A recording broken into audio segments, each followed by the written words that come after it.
Oke. Assalamualaikum warahmatullahi wabarakatuh. Waalaikumsalam warahmatullahi Waalaikumsalam warahmatullahi wabarakatuh. Thank you for answering my salam. Alhamdulillah wassalatu wassalamu ala Rasulillah wa ala alihi wa ashabihi wa man tabi'ahum ila yaumiddin amma ba'du. We begin by praising Allah Subhanahu wa taala for giving us so many benefits, for bless us. So in this morning we can have our regular lecture, our regular class, and then salawat and salam be upon our messenger Muhammad sallallahu alaihi wasallam and his companions and whoever follow his path. I would like to expressing my deepest gratitude to our guest speaker today, my dear brother Abdulmecid. He is a PhD student, and in fact he is a PhD candidate in Santa Barbara University in California, in America, in United States of America. He's my beloved brother. Really, I respect him. I honor him, and I was enlightened, and I have been enlightened by him, literally. So we were together in one program in Virginia back in 2018. So he was coming from Santa Barbara, and I came from Arizona State University. We joined a program called summer school program run by IT, International Institute of Islamic Thought in Herdon, Virginia. It was a nice program. We got lesson. We got a talk by many famous scholars in America, and then somehow the committee put us as a roommate. So I was with him for almost a month. So I know him personally. I know his character. I know his good recitation of the Quran. I know many things about him. And lastly, and everyone in this group know that I went to Turkey for a week at least. It was a month ago or 2 months ago. And I called him, Brother Abdulmecid, and he gave many recommendations, visit this and visit this. And he asked his younger brother to accompany me. MashaAllah, that was a big, honor for me, a respect for me to be with his younger brother. And both of them are, MashaAllah, Rajulun, MashaAllah. And today we will listen from him. His lecture on Islam in the United States. Probably he will be focusing on, religious education, and challenges being a student in America. And we might have a conversation as well about the latest development of, Islam in Turkey. Of course, he is a Turkish citizen, and you might ask about secularism, about many things about Turkey. I'm personally also interested in how Islam progress in Turkey. Emang mau ngapain sih, Mas? Without further ado, we give the chance to, I will call him Sheikh Abdulmecid. I consider him literally as my Sheikh. Astaghfirullah, my brother. Jazakallah khairan. Thank you so much for your praises, but I don't think I deserve them. I am very glad and very happy to be with you, with your students, and I would love to meet you and get to know to you, all of you. I would love to make a short presentations on Muslims in the US and religious education. If you allow me to share my PowerPoint. I did. Okay, thank you. Here is my presentation. You can see my screen? Yes. Okay.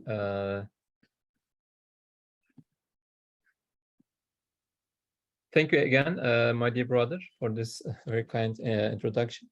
Let me, but it's not whole screen, right? Let me make it.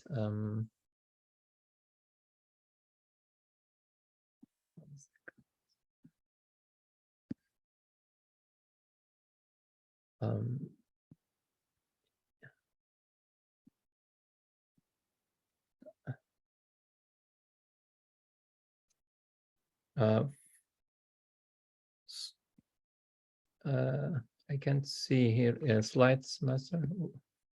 You can do from the lower bar, Brother Abdulmecid. Okay. Okay. Right. Again, right. Yes, from here. No, to right. Oh, sorry. Yeah, here. Okay, because there are many things on my screen. Yes. Zoom things. Okay. I believe everybody can see my screen. So I would love to talk a little bit about Muslims and religious education in the USA. Again, I am doing my PhD in California at UCSB. So of course, I am more familiar with the conditions in California, but I just read some, about the history of Muslims, and I'm also following Muslims, Muslim scholars, imams, in general in the USA. So I would love to share my information on Muslims and the education, religious education in the USA. So I would love to start with a brief history of Muslims in the USA. So there are mainly four, let's say, categories that we can talk about Muslims. So first of all, slaves. So the history of American Muslims goes back more than 400 years. And the first clearly documented arrival of Muslim in America occurred in the 17th century with the arrival of slaves from Africa, right? As you all know, there is, in the USA, there is a very important segregation, right? Blacks and whites. So blacks are coming basically from African continent in, starting right after the, they say, discovery or exploration of the US, of Americas in general, right? And not just North America, but also South America. The Europeans brought slaves, and some of them are Muslims from Africa to the United States. So we see first Muslims during that time in the 17th century. And around 20% of the slaves brought to the USA were Muslims. Of course, I mean, their Muslim identity wasn't allowed to practice. So that's why majority of them converted to Christianity during the 18th and 19th century. But of course, there are some important figures that we know, that we have some documents from them that tells us that some of them kept and saved their Muslim identity. Let me mention a couple of names about this. Bampet Muhammad and Yusuf bin Ali, which is known as Joseph ben Haleh. Ben Haleh is bin Ali. And Joseph Saba, and Omar bin Said. This is more famous, more prominent, because his manuscripts that he wrote in Arabic was just discovered in the last 10 years. So he has 14 manuscripts in Arabic, and he talks about himself, his biography, and also he wrote some verses from the Quran. And this is the first group of Muslims that has been in the U.S. history, so slaves. And the second group is Moriscos. Anybody knows what Morisco mean? If I may ask, anybody's familiar with this term, Moriscos? Anybody knows? No, sir. No, sir. Moriscos are basically former Muslims of Andalus, right? Spain and Portugal. As you all know, there has been the Spain, the majority of Spain Peninsula was under Muslim rule starting 7th century after Common Era, and over 700-800 years, these lands and the communities were under Muslim rule, right? Umayyad Caliphate, right? And there have been many Muslim dynasties.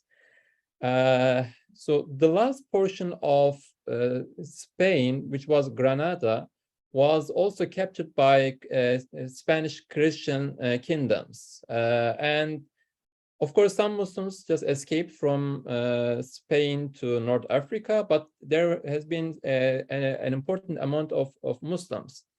And they have been left with two options, either converting to Christianity or killing. So that's why they get this name. The Moriscos means basically all Muslims. So previously Muslims who are converted to Christianity. And they were denied from freedom of their religion. Of course, they couldn't practice, and some of them still, strive to keep their Muslim identity inwardly, right? Outwardly, they couldn't, because they weren't allowed to practice any Islamic worship, prayers, or they cannot be. They even changed their name to Christian names from Muslim names.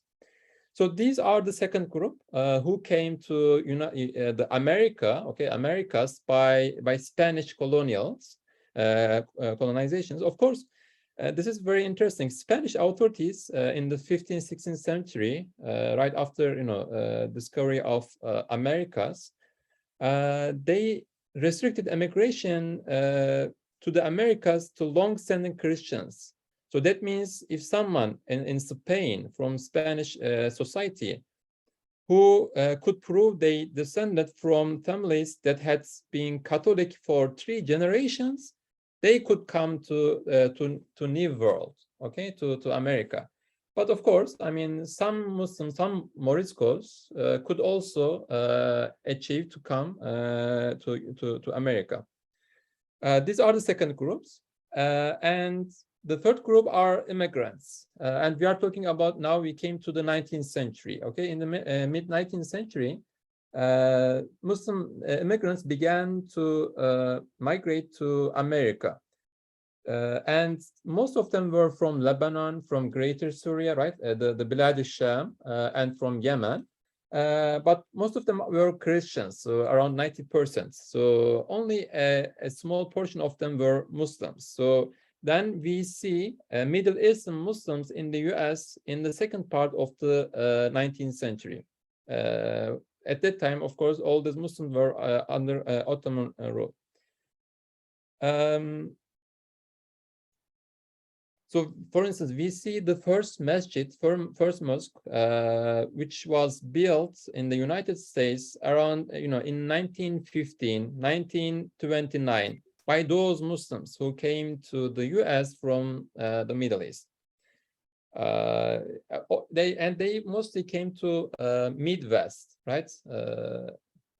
So Midwest was the first kind of land and places where Muslim immigrated from the Middle. Brother Abdulmecid, can you give like a brief description what the Midwest is, or the states located in the Midwest, because the students are not familiar with the term?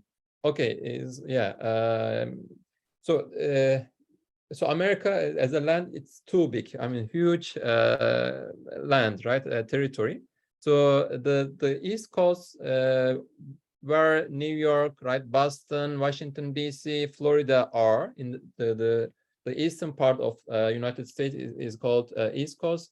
The West Coast comprises California and Washington as a state, right? The western coast, western side of the map, and there are two, I mean, and maybe I don't know exactly the term that they use, but in between it's called mostly, right, so Midwest and Mid-East. So the middle states, right, middle states are which are not in the East Coast or in the West Coast, and these are more rural areas, and the population is not very dense, except Texas and Chicago and Minnesota. Just, I mean, if you look at the population, I mean, just a few Americans live in the middle part of the United States. So most population are placed in the eastern or western coast. So I'm talking about Dakota, North Dakota, which is one of the Midwestern states. This is the state where the first mosque was built in 1929. And the third, I want to also, and you see convert.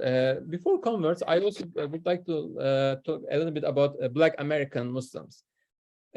We talk about slaves who were mostly, I mean, Black naturally. So of course, later on, in the especially between the First World War I and II, there has been a great African American migration to northern cities of the United States, like Chicago, for instance. Chicago is northern is a northern state of the United States, and many Black Americans migrated to Chicago, to northern states during 1920s and 30s. So African Americans started to rediscover their African Islamic roots after this great migration. That's why we know, for instance, Nation of Islam, Elijah Muhammad, right? Malcolm X. So these people basically lived in that area in Chicago, and we know Nation of Islam was very, very influential in the 1940s, 50s, and 60s. So that, Malcolm X is very well-known khatib, right? Preacher and speaker and intellectual, we can also say, and activist, more importantly. Even Muhammad Ali, the famous boxer, was a part of this group, Nation of Islam. Of course, I mean, this is not Islam that we are familiar with. It was peculiar to, let's say, Black people.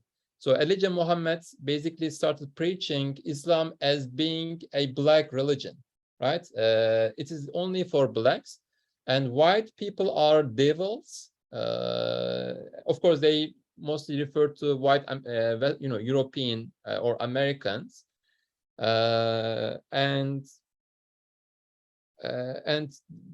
so this is very interesting, and he was claiming also for his own kind of prophecy.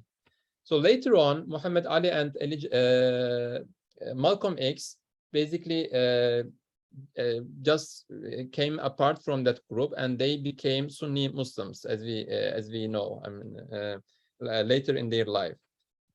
By the way, Malcolm X was also assassinated, right? I mean, it is very controversial, but by this group, Nation of Islam, his old Muslim group, or also some, agency issues, like saying. So let me move on to Muslims today. So maybe one last point about immigrants, especially the migration from the Middle East, or not just from Middle East, from Islamic world, including Indian Peninsula, from Indonesia, from North Africa. It started after, especially 1965. Why? Because there was a law, there was an act, which is called Immigration and Nationality Act. And this was an act was made by in 1914 by American governments for keeping United States homogeneity, okay, homogeneous identity, and that's why they were promoting immigration from Western and Northern Europe, and they were basically restricted any immigration other than Europe, Northern and Western Europe. So that's why any Middle Easterner or any Indonesian Muslim at that time weren't allowed to migrate to the US. But in 1965, this law was repealed. And then Muslims, especially in India, Pakistan, Bangladesh, in Arab countries, started migrate to United States after 1965. So that's why we saw many activities, I mean, made, introduced by Muslims after that date. So after 1960s, Muslims became increased in terms of their number, and also their activities started increasing, and they started building and opening new mosques, Islamic schools, and Islamic organizations, some civil societies. And of course, we have to also talk about, as a fourth group, converts plays a very important role in American Muslim life. Let me just mention the most famous American convert Muslim and scholar, who is Hamza Yusuf. He's from Washington, from California, and he became Muslim in 1977. So, around the time where Muslims came right from Muslim world, Islamic world, to the US.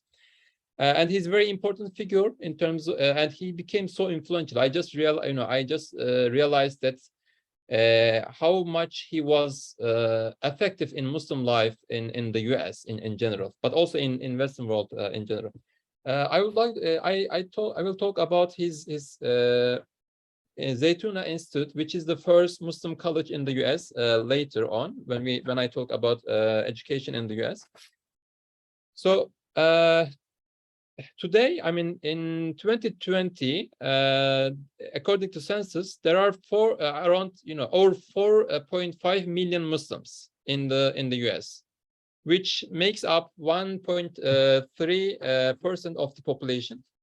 I mean, which is not very high, if you look at the American population, but it is very effective. And again, they are the third biggest religious group in the US. So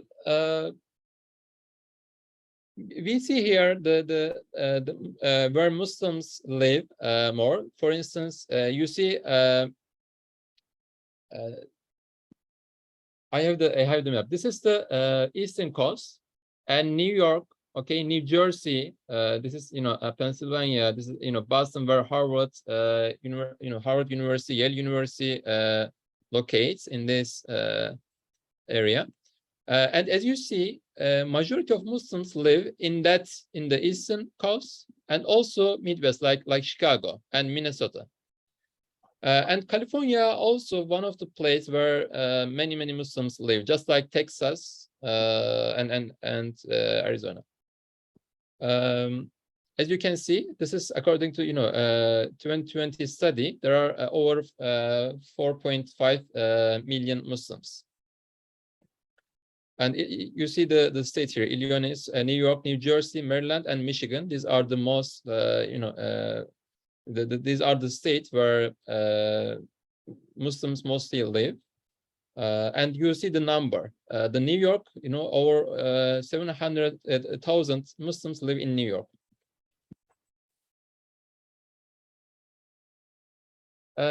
Let's move on to American system. I would love to talk about American Constitution in terms of religious education, because it's very important to understand American circumstances, Muslim conditions in the US. How do they live? How do they train their religion? How do they live their religion, right?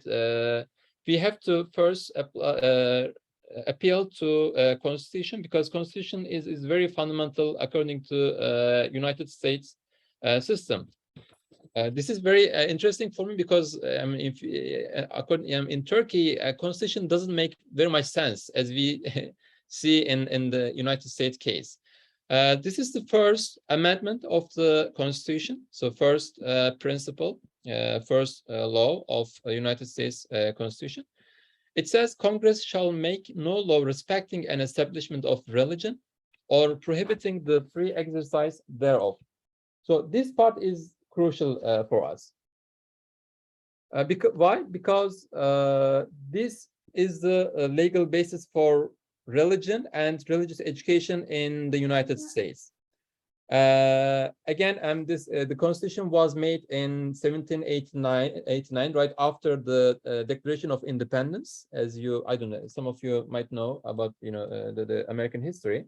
So we are basically talking about 3 centuries before. It's not too far, quite new, I mean, American history. So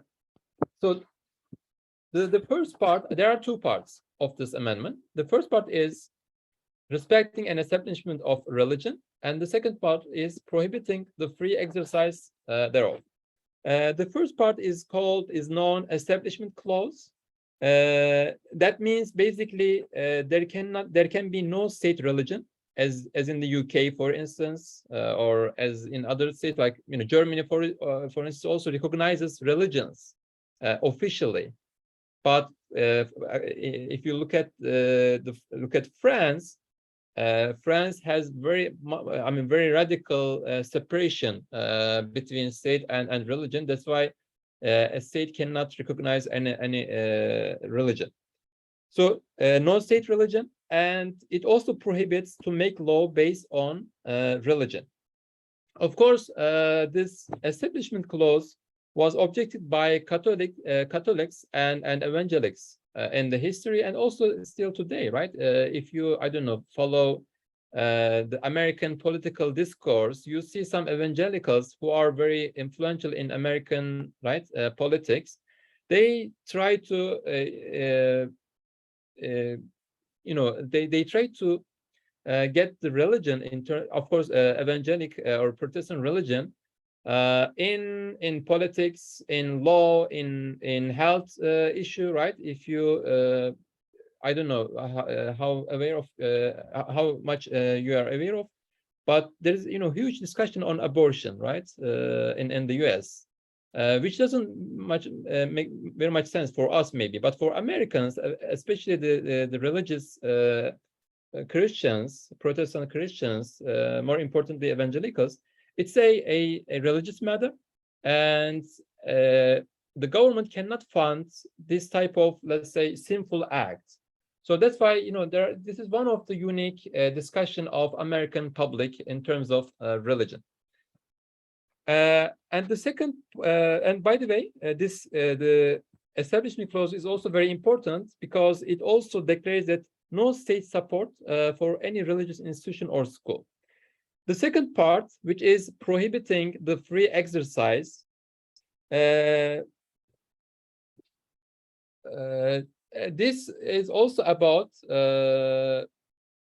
so Congress or the US government cannot promote one religion over others, or restrict any individual's religious practices or activities. Okay, on the one hand, state cannot affiliate with any religion, and second part, any person, any individual in the US can practice their own faith, their own religion, by using their own resources. Of course, I mean, this is the text, but the text is not, exactly what we see on the stage, because this is a huge discussion. I would like to just give some of the examples, some of the court cases in the American history. For instance, until the second half of the 19th century, Protestant Bible and 10 Commandments used to be read or recited in public schools. Okay, and until 1948, religious missionary is no longer allowed in public schools, right? I mean, before 1948, they could do some missionary activities in public schools, but with the decision, court decision, Supreme Court decision in 1948, this was also prohibited. Until 1962, there has been some non-denominational prayer in public schools. That means they were praying, okay, to God, so which might be shared by different denominations of Christians, like by Christians, by Protestants. But the Supreme Court ruled against this practice in public schools. So as we see, the boundaries of this rule are frequently tested and challenged by people and also by Supreme Court.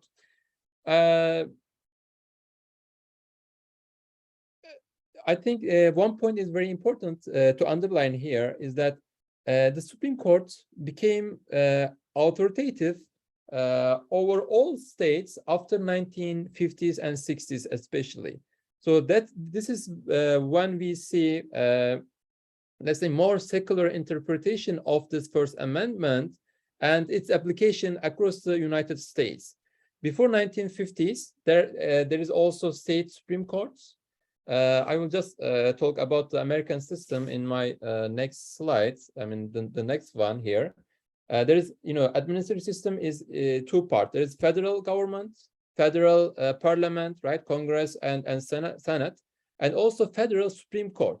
But there are also states. I mean, there are 50 plus states in the US, and that means 50 plus parliaments, 50 plus government, 50 plus courts, Supreme Courts. So until 1940s, 50s, states had much more power in terms of their interpretation of law, of the Constitution. But later on, the Supreme Court's decisions became unchallenged. Okay, so all states and all courts in the United States must follow basically the federal Supreme Court. So we see here, for instance, a very brief history of religious education in the United States. We see in 1620s, there have been Puritans and Puritans schools because they arrived in the US from like Western Europe, and they started establishing their religious schools. And by the way, Harvard was basically a religious, Puritan Calvinist higher education school, right? Which was founded by Puritan Calvinists in Massachusetts. But later on, in end of 1980s, they started to become more secular. And this is why Yale University was founded, because they thought, Harvard became, went astray, okay, from the straight path. So they, the religious, Protestant scholars and leaders founded Yale University after Harvard University. So the source of all these higher educations basically comes from a religious background. This is very interesting and important for us to see. And we see in 1802, the churches continued to run public schools until 1990s. You see, I mean, even 1 century later, when American political system accepted this constitution. Okay, so you see, I mean, the interpretation of the First Amendment changes, and we see here, other details of the religious education in the United States. So one last thing I would love to talk is about religious education in the United States. So I basically try to explain that religious education in the United States is not allowed based on governmental fund, right? I mean, you cannot use public funds to teach any religion. So that's why many people, I mean, both Christians, Catholics, and Orthodox just seek other alternatives to teach their children, their kids, right, religion and get a religious education. Of course, after 1960s, we see also Muslims in the United States. They were seeking for alternatives, right? They wanted to basically get their children in a religious school, in an Islamic school. So this is where private schools emerges, and in the United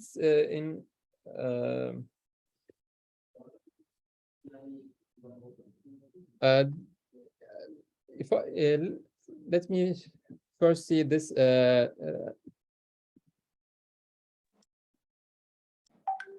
Yes. As you see, these are the private religious schools, okay? And majority of them are, of course, Christian schools. And by the way, 70% of private schools are religious schools in the United States. And again, these are starting from the kindergarten until higher education. So they call this K-12. K-12. It starts from kindergarten, elementary school, secondary school, high school, and then comes college and universities. And universities have also graduate programs. And they also include, religious studies, right? Or Islamic studies, Christian studies with different names. So we see Islamic School League of America. This is an all chart. There are 88 schools, and they have 1,400 or 1,400 students. But this is all according to, I just updated the information of the numbers, and there are 300 plus Islamic schools, and they have 15,000 students. So it's a big number, right? And it's doubled in the last 10 years. And there is this league in Islamic Schools League of America. This is a kind of umbrella organization, and all these schools have kind of connections between them through this umbrella organization. And I just, there are many different schools. Some of them have only kindergarten. Some of them have also elementary school and middle school and even high school. And there are also just schools, just programs, Islamic programs who just provide higher educations, like college or graduate program. I think there are two very important examples here. Zaytuna College, which was founded by Hamza Yusuf in 1993, but they accredited only in 2010. So they became an official graduate program in 2010. That means anyone can use their degree from Zaytuna College for other programs, for other official graduate programs. And the second one is Darul Qasim College. Sheikh Amin Kholwadia is an Indian Deobandi scholar, and they just get their accredit last month. And of course, this is also a very old institution of Muslims in Chicago. I believe they started in 1990s, and they used to provide a traditional classical Islamic studies there, right? They are starting to teach Arabic, and then logic, mantiq, tafsir, hadith, right? Fiqh, usul, all of these traditional courses, and they used to follow traditional classical literature, but they became now college. That means the students of this college will be able to use their degree in their other application.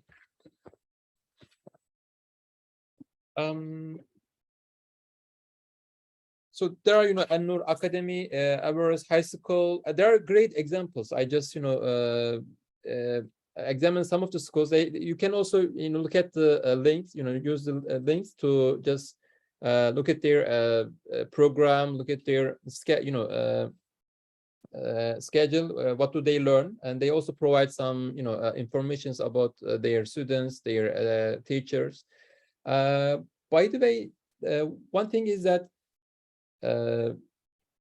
there are also some, like I mentioned, Darul Qasim Madrasa. There are also some Islamic university or Islamic schools who are not accredited, but still, some Muslims go there to get some Islamic education. But these are not official.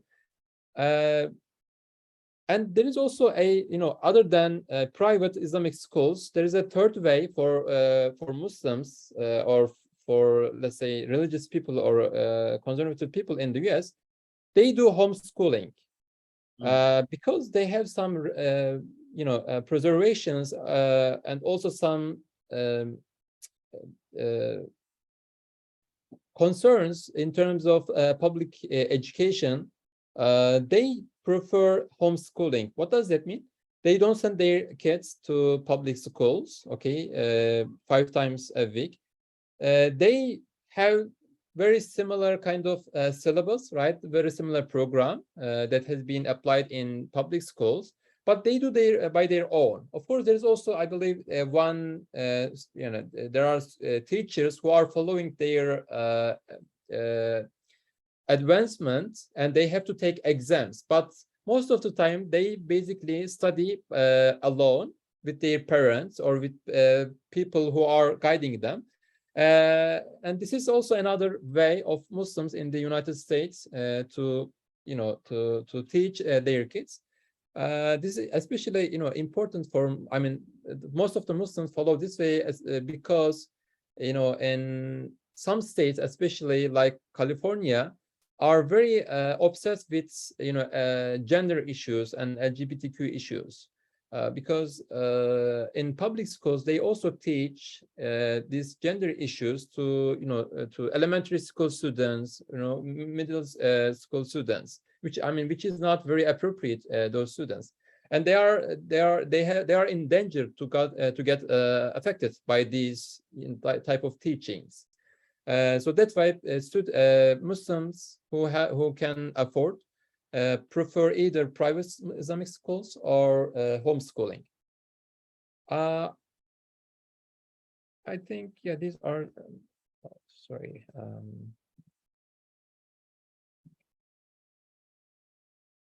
And these are the schools who are connected with, again, Islam. And you see the names: Al-Falah Academy, Al-Fatih Academy, Al-Azhar School, Iqra Academy, right? Al-Hamra Academy, Al-Iman School.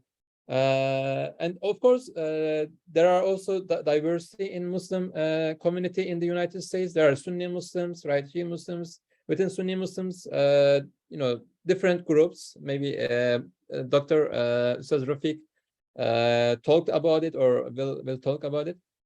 And last point I would like to make is that there are in total, according to 2020 census, 2,769 mosques across the United States, and they are community centered. This is different than Turkey, for example, or maybe also different than Indonesia, which are Muslim countries, right?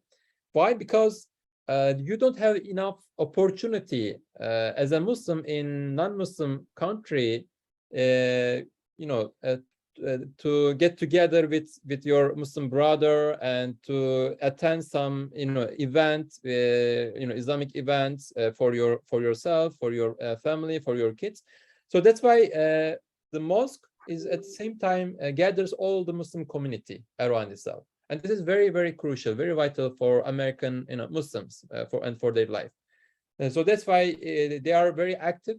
The mosques are very active here. They organize, right? They arrange many activities during the week. There are weekly programs, monthly programs, daily programs, and also Muslims, for instance, go Sunday schools to teach send their children to the mosque to teach them Quran and also basic ilmihal, basic Islamic knowledge, and they are self-sustained. They don't get any aids from the government, so they have to have find their way, their own way, and they are civil societies. So that means they are also the people who managing these mosques are at the same time activists, because Muslims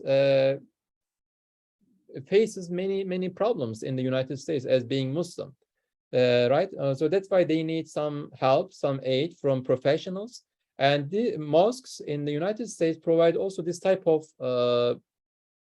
help for their community, for Muslim community. Yeah, thank you very much. If you have any questions, I would love to listen to them and answer if I can. And I hope it made sense. Please feel free to ask anything about my presentation or in general. Sure. Thank you very much, Sheikh Abdulmecid, Ustad Abdulmecid, for your very wonderful presentations. So we got so many information, starting from the history of Muslim in the United States, and then religion in the Constitution, and then even legal system. He himself is a legal scholar, by the way. And then finally, we got the information about religious education system in the United States. I don't know why there is someone who plays with the screen, making a scratch in the screen. By the way, Sir Abdulmecid, you can shut down your screen so we can. Oh, sorry, yeah. Yes. Direct. We can see your face. Yes. Sure. Yeah, one thing I forgot to mention in the beginning about our speaker, he graduated from Marmara University. Yes. For his bachelor and for his master degree, and now he is a PhD candidate in Santa Barbara University, and this university is one of the the best university to study Islam. And he got supervision by a very well-known scholar working on legal issues by the name of Dr. Atif Ahmad Atif. Is that right? Yes, Ahmed. Ahmed. No. Yeah. And his current dissertation is the issue of philosophy of knowledge, the issue of ontology, right? The ontology of Sadru Sharia. I don't know. So Yes. complicated. About action and free will, right? Free will is as a basis of a law, which was discussed in usul al-fiqh, in Islamic legal philosophy. Yeah, sure. So I will open the floor for students to have a questions, but let me begin by make my own questions. How do you deal with the challenges as a Muslim minority living in the liberal country like America? So if you go to school during the summer, so many things improper, and then even like my university, you see my background. My university is well known as party university. Okay. Number Like one university with student party. When it Yes. comes to the weekend, people are gathering to have a drink together, and they do what they do. And what are the challenges that you face, Brother Abdulmecid, and how do you deal with that? And then for students, if you want to ask question, please raise your hand. I mean, please make a thumbs up. Use your okay. I see Abda and some other students. Okay, now please say Abdulmecid. Yeah, thank you.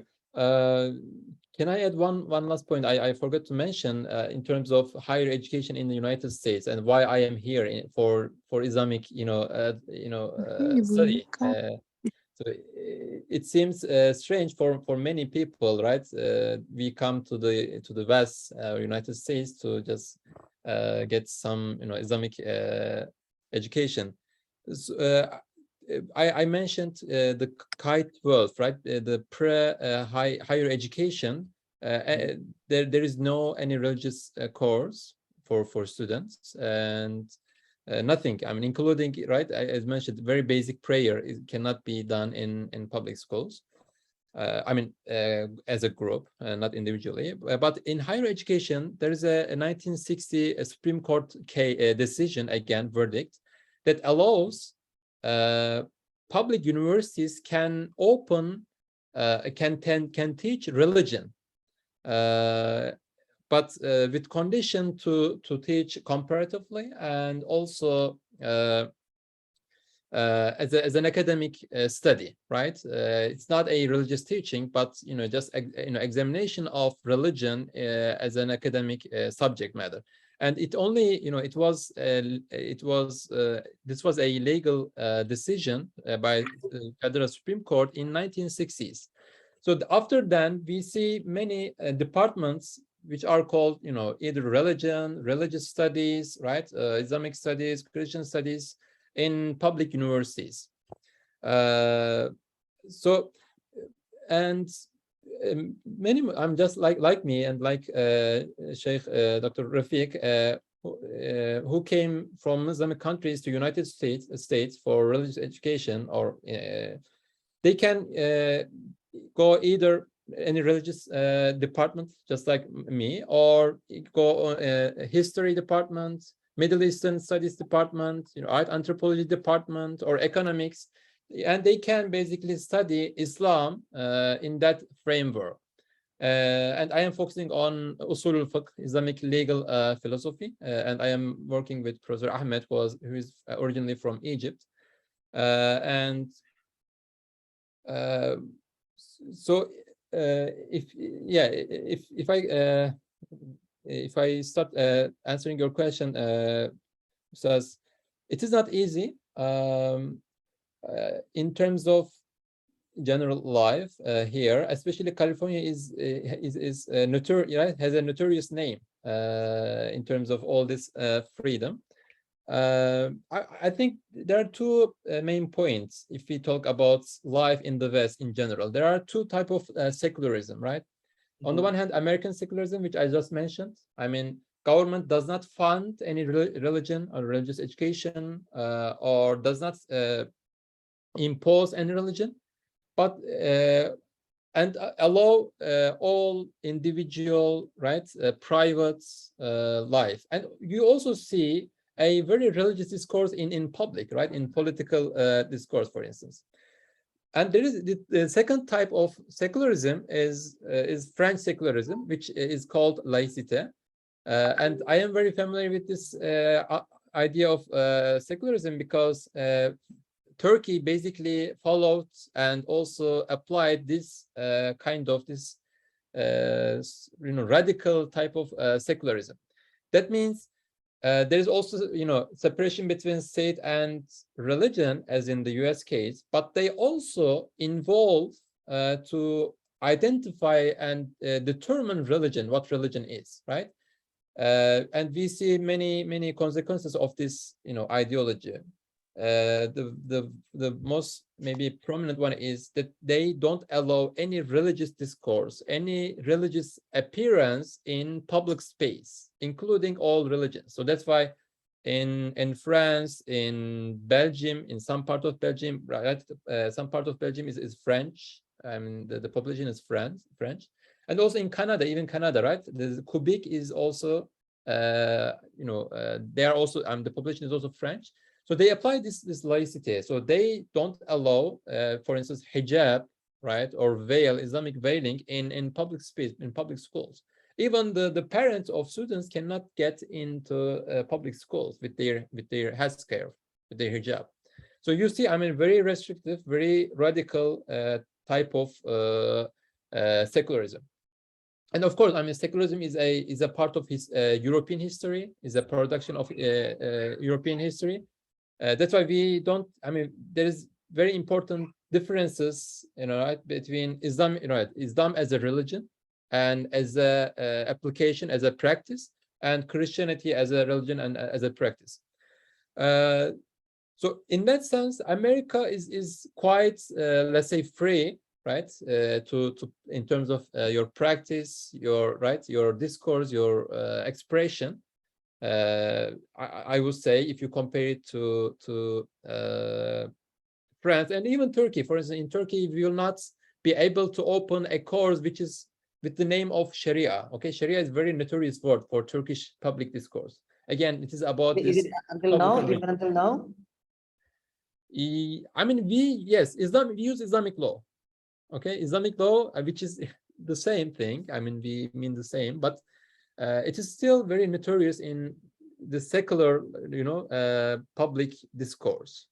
Why Sharia represents the backwardness, right? The history, right? The Muslim history. So, I mean, we use, but still there is this big tension between secular Turks and religious conservative Turks.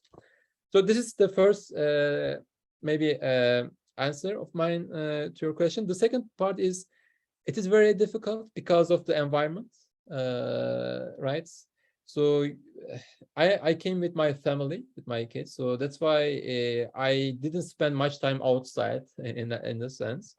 The people are very kind, too kind, but and even if I compare American Muslims, they are very free. They can pray wherever they want. Okay, right? You cannot do this, for instance, in France, and even let's say Turkey. I mean, in school, you will, some people will look at with a strange gazes, right? But the American Muslims have this right, this comfortableness.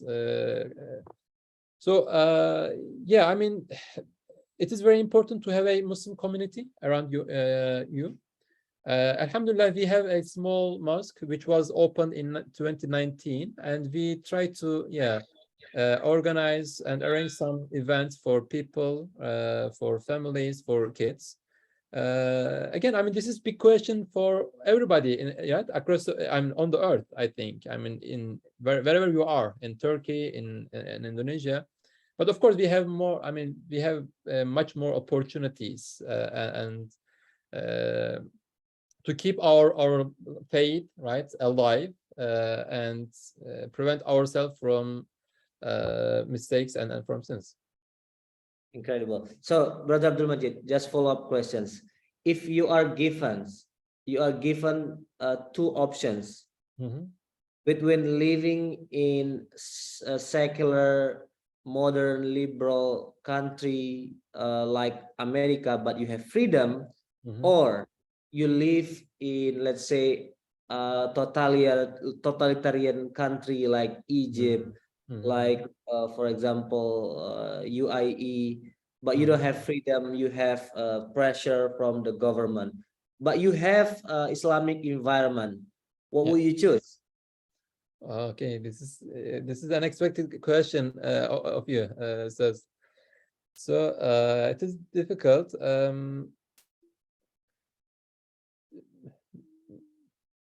I mean, again, it's about your environment. If you are in, let's say, Austin, right, one of the city many Muslims live in, right? They have their own schools, many mosques, many halal restaurants, right? Then you can establish a good life over there, right? Great life with your Muslim community. But if you are more isolated in an isolated place, you might, seek for better places. But yeah, as you mentioned, totalitarian regimes will make life also very, very difficult. I mean, especially they get involved in religion, right? In religion, what do you teach? What do you learn, right? How do you practice? So this is big problem. So yeah, I mean, the first option seems to be, again, maybe better. Again, it's up to the conditions and the environments. Yeah, it's difficult. And by the way, Turkey is also a secular state. I mean, both. I mean, secular state in terms of regime and the system, but the population is Muslim. So I have experienced, right, this dichotomy.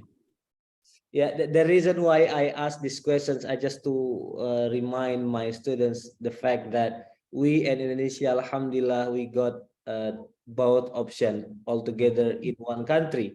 We have freedom to practice religion, to practice deen, and also we have Islamic environment. So this is, we take it for granted, but once you go out from Indonesia, you go to Europe, you go to America, you go to Egypt, you go to Muslim Arab countries, then you lost one of them. Either you lose freedom or you lose environment. So we need to be grateful, then we don't just take it for granted. All right, now Abda Syahirul Alim, and then after that Gana Sakti. Please unmute yourself, and I would love to see your face. Okay, sure. Go ahead. I'm sorry, sir. I wanna ask. You said Congress shall make no law respecting an establishment of religion. My question is, what is comparison between the leadership of Joe Biden and Trump regarding the freedom of Islam in embracing religion, Okay. specifically Islam. Can you just the second part of your question? I couldn't get it. So you said Trump or Joe Biden What? and Trump. okay. Yeah, comparison between the leadership of Joe Biden and Trump. Okay.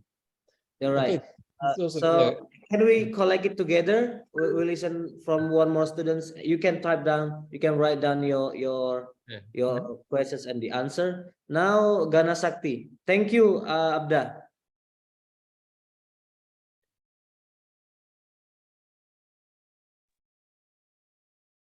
Hello, can you hear me? Yes. Yes. Very clear. Okay, my question for Mr. Abdulmecid. In his presentation, he mentioned that the origins of Muslim in the US dates back 400 years ago during the slave period.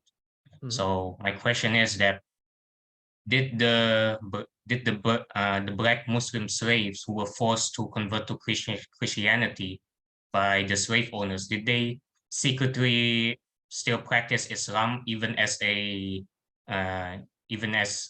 Christian who was who was forcibly converted by them? Is it That's my possible question. outwardly they are Christian, but inwardly they are Muslim? Yeah. Okay. Very good questions. Thank you. Again, Sakti. Now you can have your time to answer the questions, Brother Abdulmecid. Other students, if you have questions, you can type it in the chat box or you can raise your hand. Can I start? Yeah, sure. Okay. Let me start with the second question. I hope there is no confusion. I mentioned first the American slaves, right? Some of them were Muslims or coming, African Muslims. They became enslaved by American and white Americans here, and some of them were Muslim, and they kept, secretly they believe, and mostly they were, farmers, for instance. And there are also some examples, right? I just gave example, even who wrote some, right?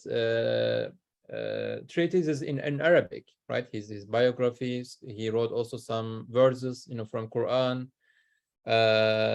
and even there are also some documents, that some slaves used to pray, but over time they lost this identity, right? They couldn't. Their generation, right? Successors didn't inherit their identity, their faith. And the second one is Moriscos, who came brought by Spanish colonials, right, from Spain. And if you remember, again, I mean, the time period is very close, right? The Granada fall in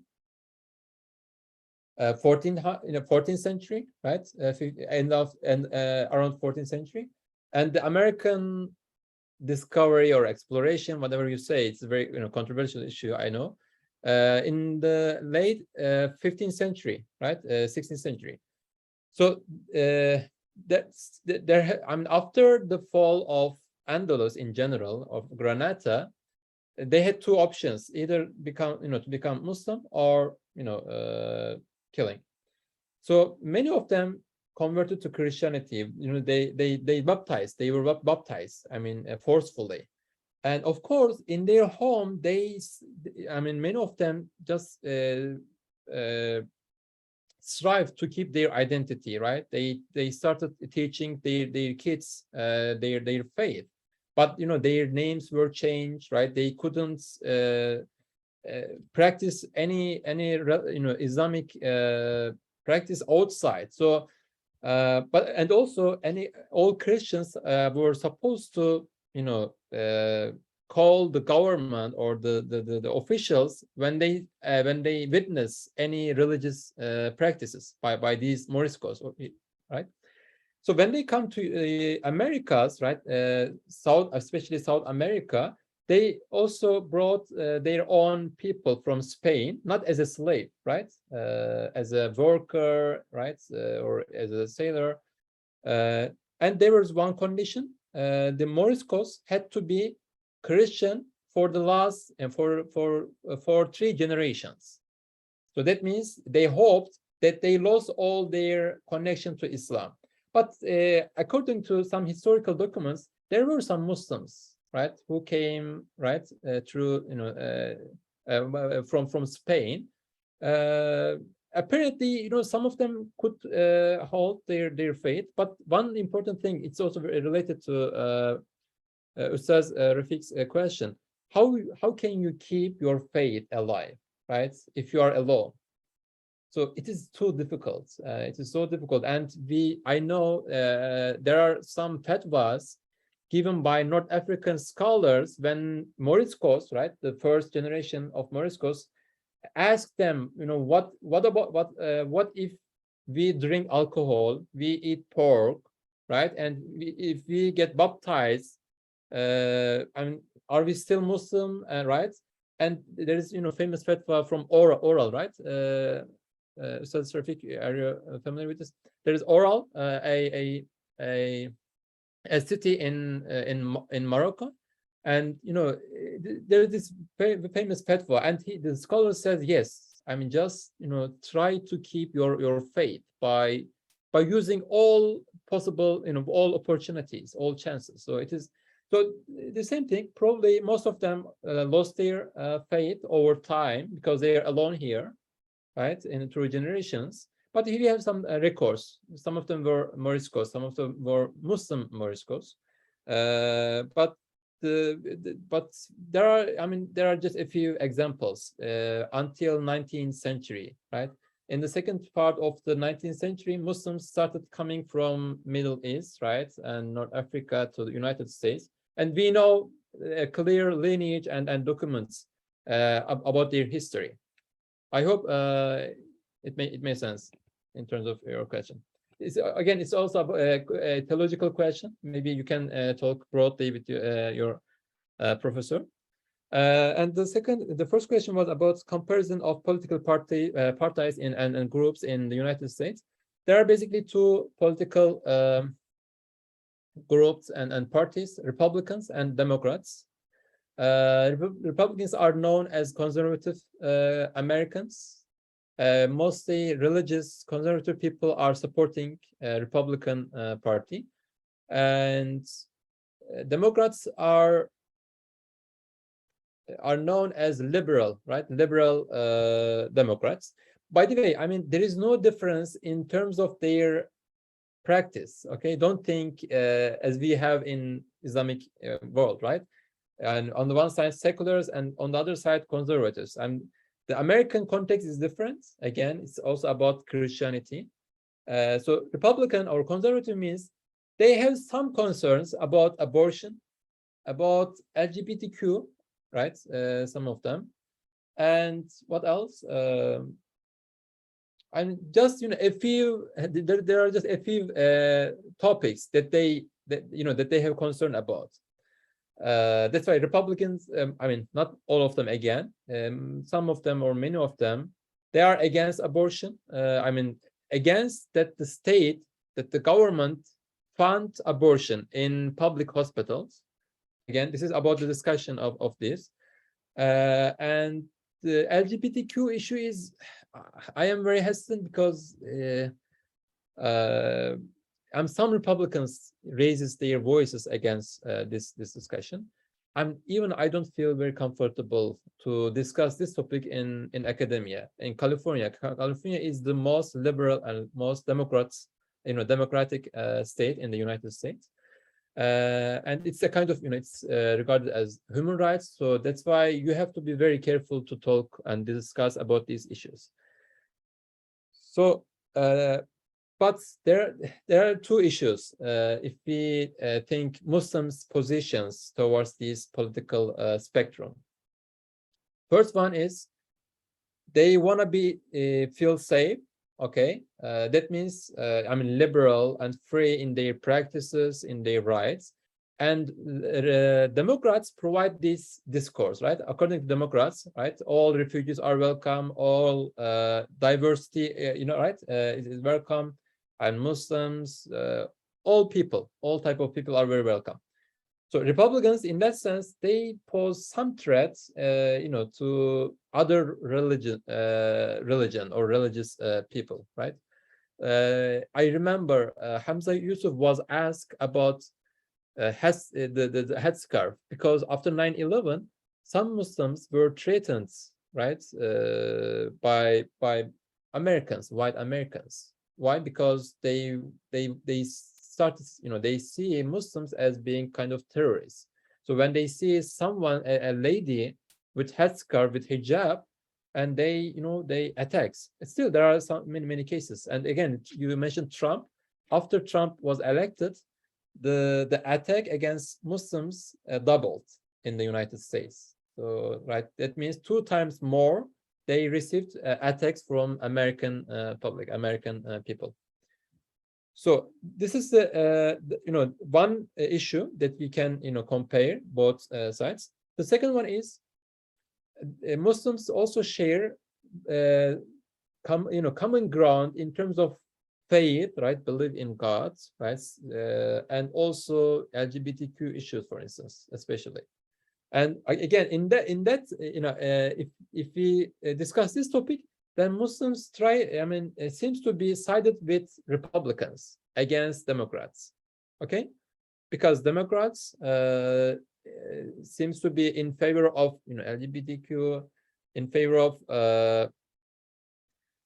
not atheism, but right, religion is very problematic thing, right, and not very serious, right? That's why if you come, I don't know, if you look see the academia, religion is very, it's made up thing, right? It's just a discussion topic, discussion points for them. So that's why you don't feel very comfortable as a faithful, as a believer in that atmosphere.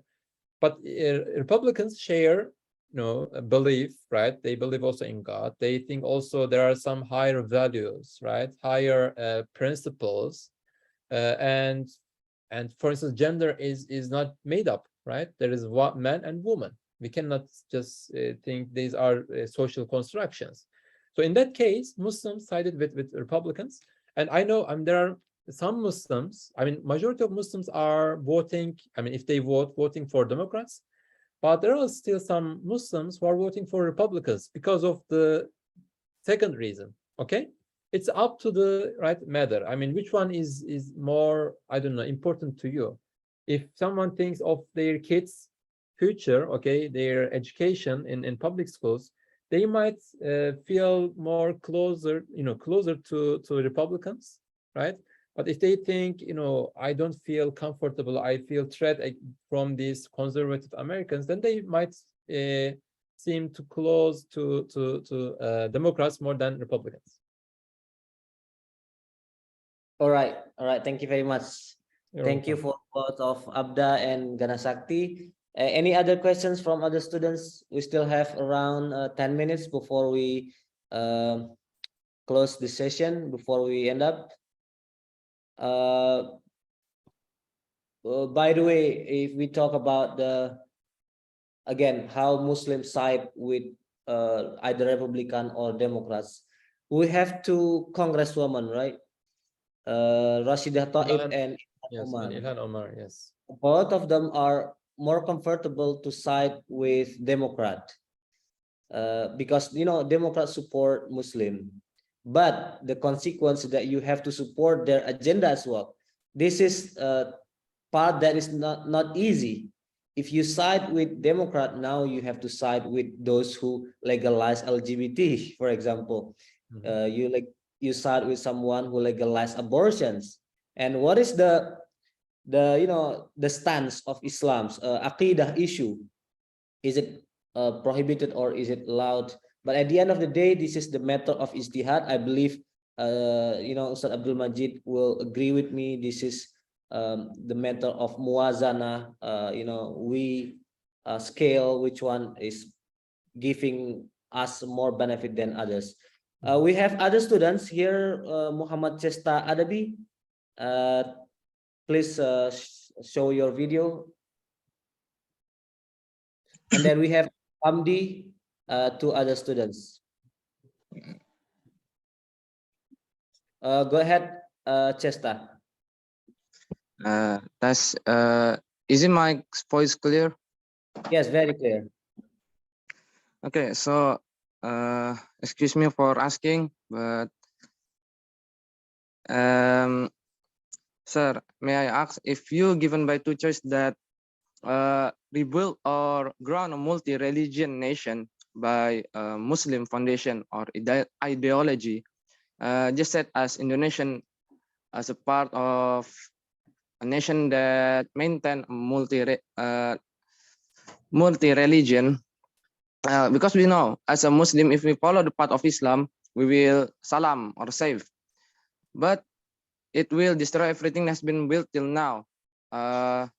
We will start from very beginning again. We will build the basic ideology of that nation again by Islam religion, or just maintain the already nation system that maintain so many religion in one nation. Nah, which is that will you choose, sir? Okay, thank you. Do you get the questions right? Not exactly. I'm sorry. Can you Sorry. repeat? Can you just read Yeah, your two options. The first one sentence? is Nation of Islam. Building a nation that with Islam basis or ideology. Okay. How do you think about that? And the second but one is? as we know that how do you say it? I mean, No. my English so bad. Sorry. No, don't mention that.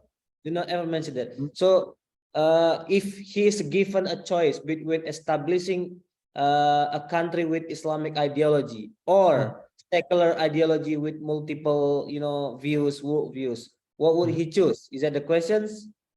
Yeah.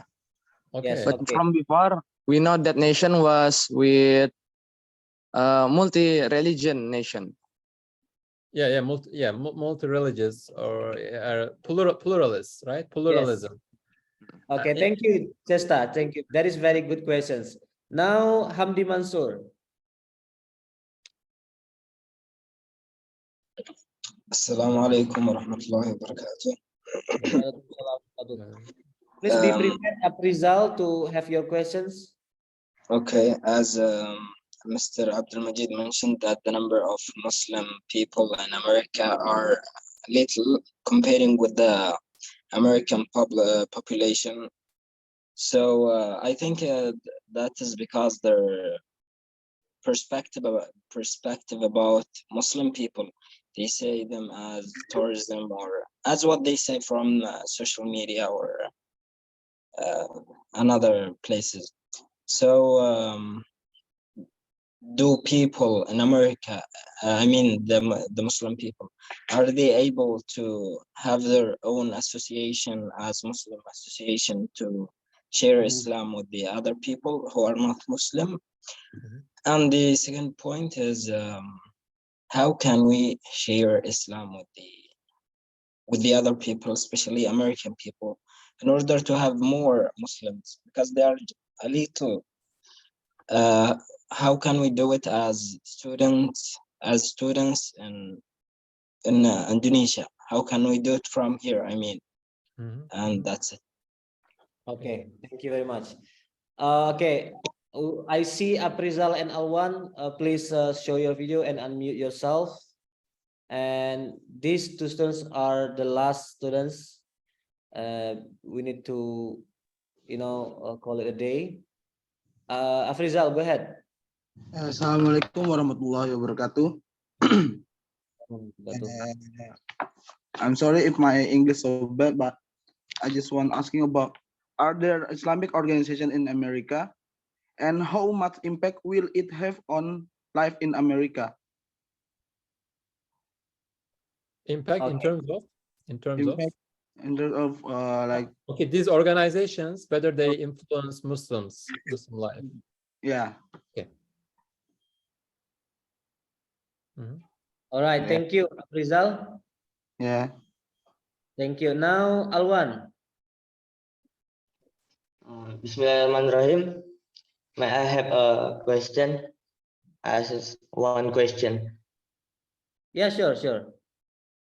My question is, the teacher mentioned that in American that have two peoples that wanna make a Muslim Democrats, but the consequence is we will agree with like the LGBT or the something that is not permitted in Islam.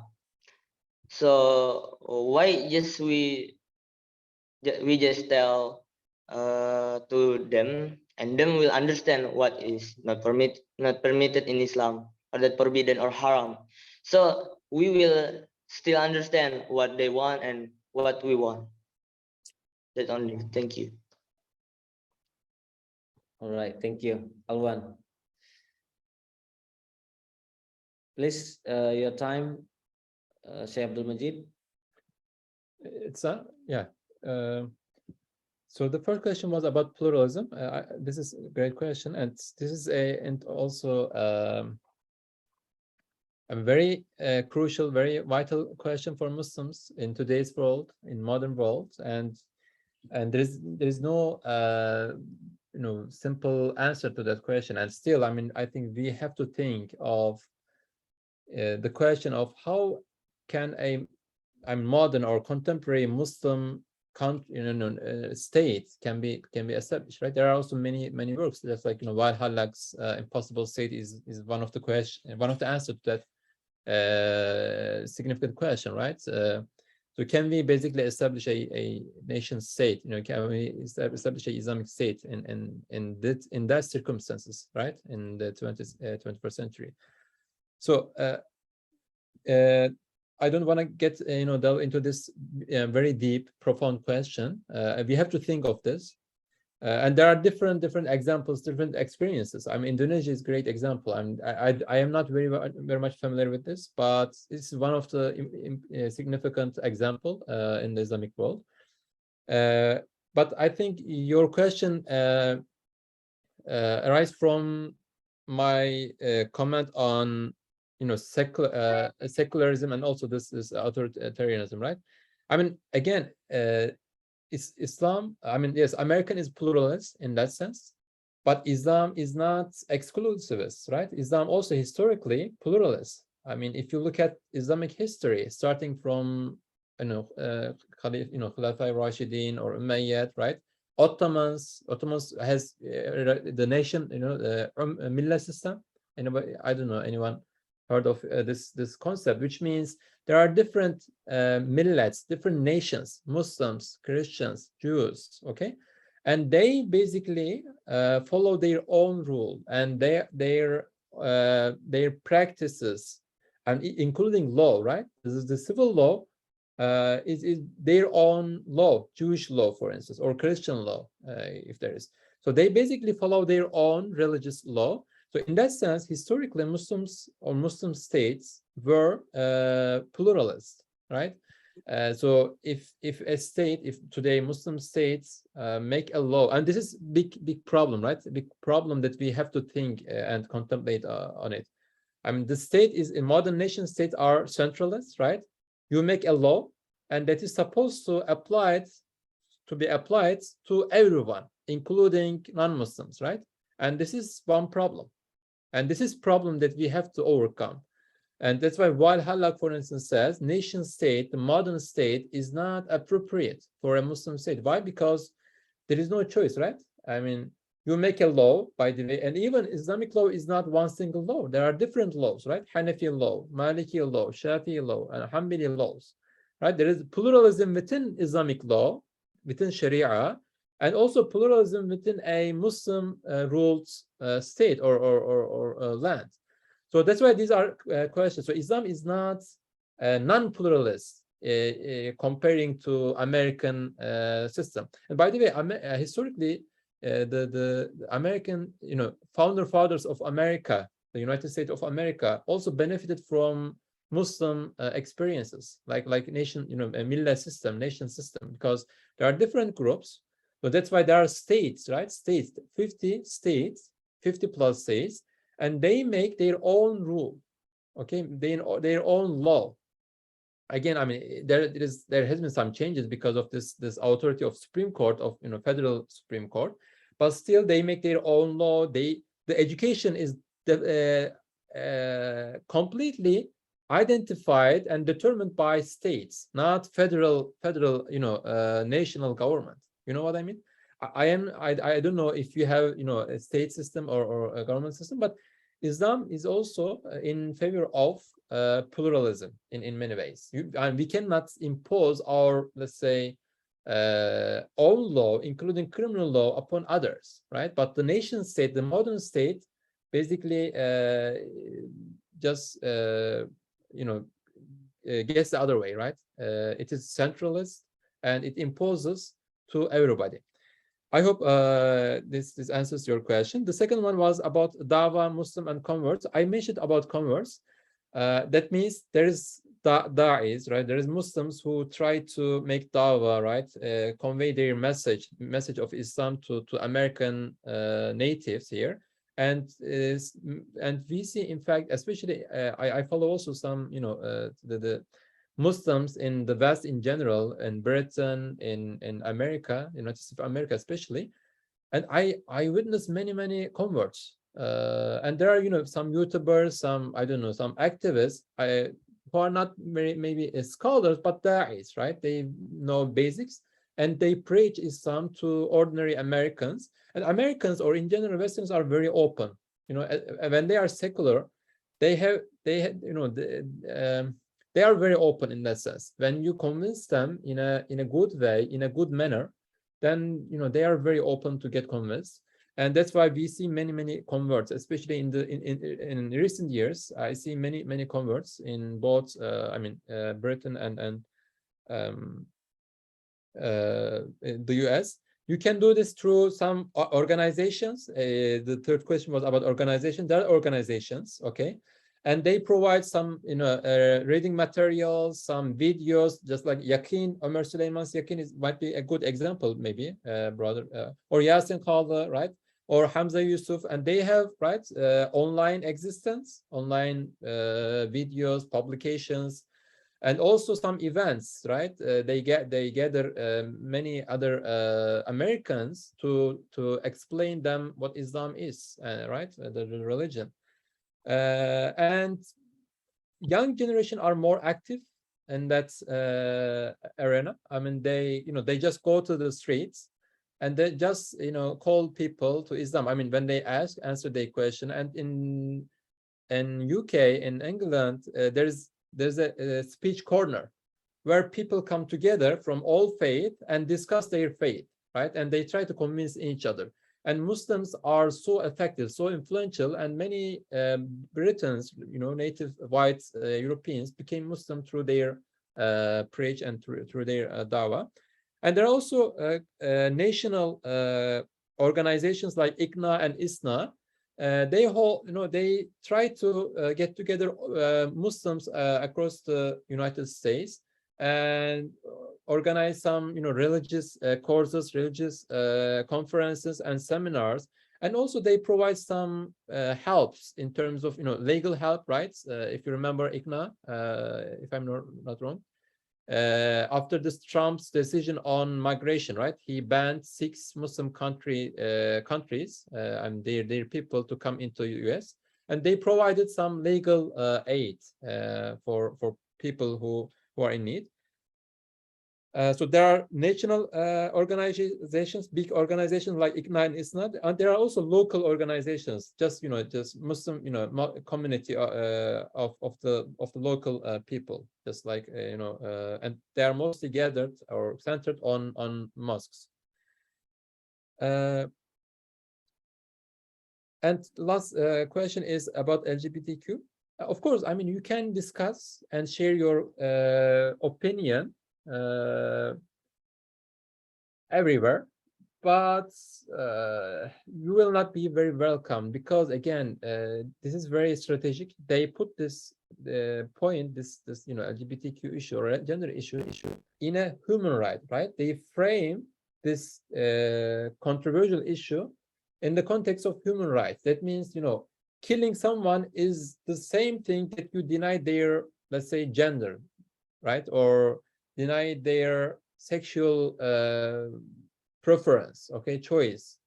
So this is, where we have to start discussing the issue from a philosophical point of view, from a moral point of view, right?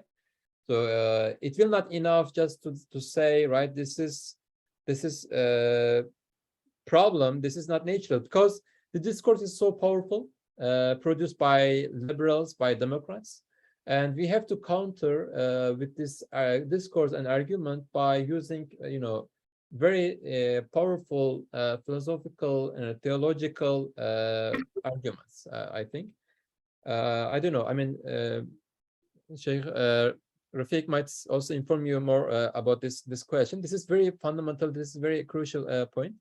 And again, it is not just about United States. It's just, a global problem, global issue, and we have to think of this problem, and we have to come up with more, right, good answers and good rational discourse against this. Yeah, thank you very much. You're I right. just want to probably highlight and add a little bit about his latest point. How do we counter? How do we deal with the LGBT? Well, LGBT is just one of the manifestation of liberalisms. We have other manifestations, and today you see the increasing, the growing, the fasting, the very quick growing of liberalism. They are so like hegemonic.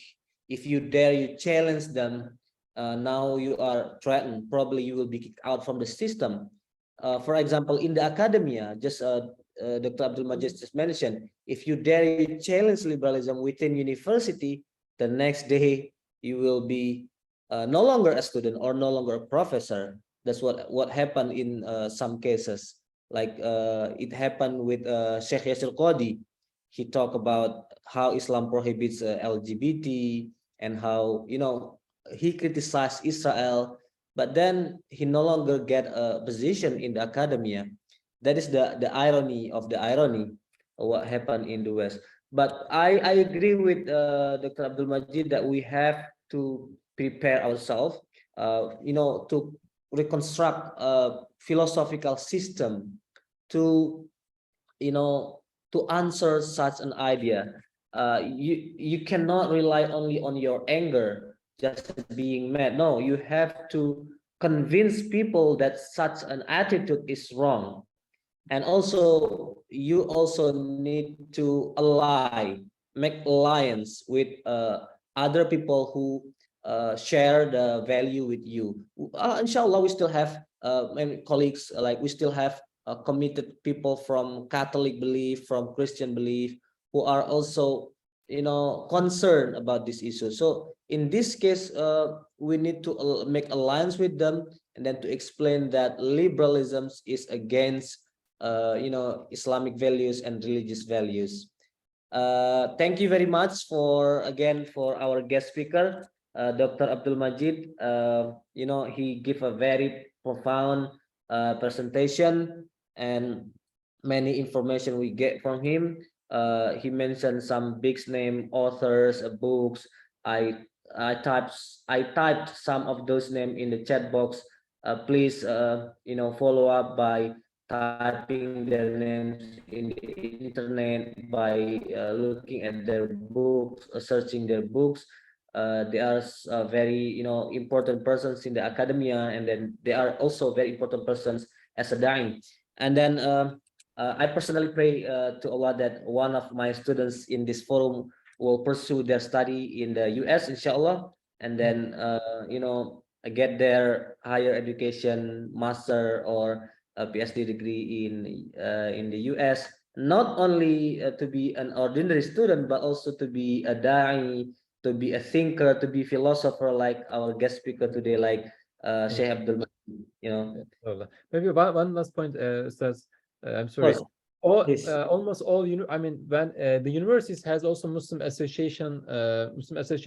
Okay, when there are Muslims, most probably they have MSA, Muslim Student Associations, and unfortunately our school have a little Muslim students, so that's why it's not very active. But I know at Yale, at Harvard, Columbia, in many universities across the US, they have, enormous number of Muslims, and they are so active. I mean, even I attended, I visited a friend at Yale, and they pray their Jum'ah in the in chapel. That means in university church. There is a church at the center of university, and they use this church to pray Jum'ah as as a Jama'ah. So that's why, I mean, you can also definitely, if you are in the US, you can find this, you can just attend, get to know this type of associations and benefit from them in many ways. But Muslim Student Association in Santa Barbara are not very active. I mean, we have, there are only, I believe, less than 100 students.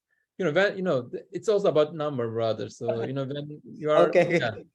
I was thinking probably you guys are distracted by the beautiful beach of Santa Barbara. Yeah. Santa Barbara is located in the West Coast. It is very beautiful, area, very beautiful state. Along the way, you can travel from Santa Barbara to Los Angeles, to from San Diego to Santa Barbara, then to Los Angeles, then finally you can reach to San Francisco. These are very beautiful, cities in the West Coast. May Allah, give chance for you to visit the United States to strengthen your iman, inshallah, and you to be, a true seeker of knowledge, inshallah. Again, thank you very much for Sheikh Abdulmecid, and thank you so much. I appreciate it. And then feel free to join for tomorrow's lecture if you are interested. So it's not a problem if you guys come twice, today and tomorrow. And tomorrow will be we will have a different guest speaker, inshallah. The lecture will be in Bahasa, will be in our language. Before we close this session, let's get a group picture. Please show up your video, and as I announced earlier, that I will take a screenshot, and then you guys need to do the same and focus on your face and the box that show your face, and then get that as the evidence of your presence today and upload in the system. Okay, please everyone show up, and then get your own picture, and I will do the same from my side.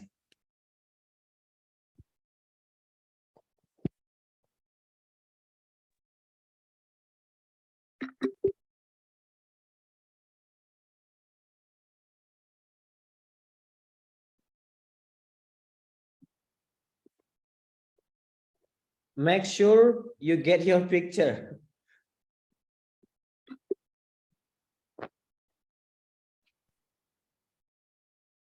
Is everyone done with taking picture? I do for my sir. I do for my own. You do for your own picture.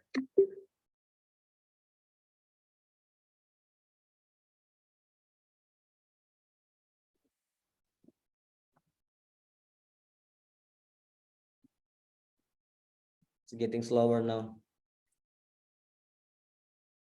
All right, thank you very much.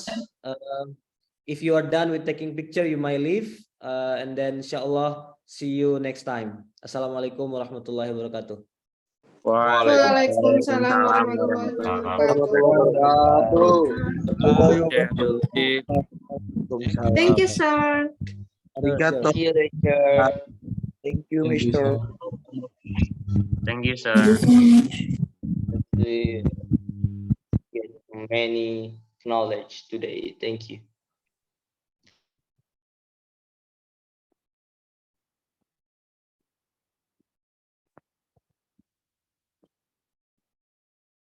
All right, thank you, Brother Abdulmecid.